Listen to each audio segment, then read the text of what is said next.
What's up guys? In this tutorial, I will show you how to fix the problem when you're having trouble sending messages on your iPhone.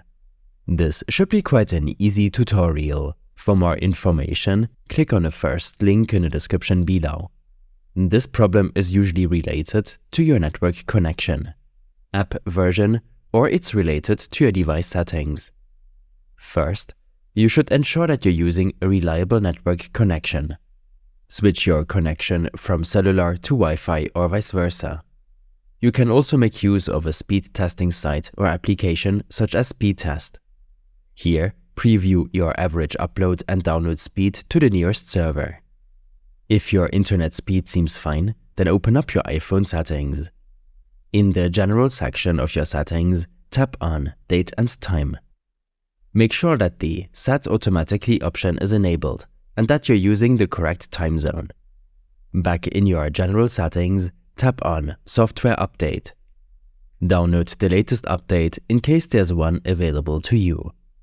You will be prompted to restart your iPhone, which will restart all processes and can also help fix the message problem you are facing.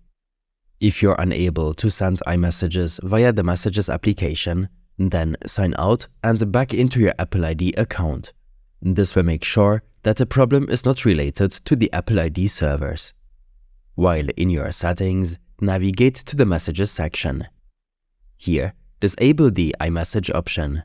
Wait for a couple of seconds and enable it again. If the problem still persists, try resetting your network settings. This should be done as a last resort, as it will reset your Wi-Fi, Bluetooth and cellular settings back to default in order to fix the problem.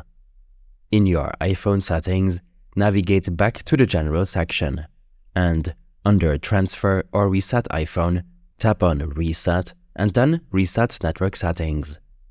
Your iOS device will restart and the problem when sending messages will be fixed. All of these steps and more information will be available in my extensive guide linked in the description below. I hope this helped you out.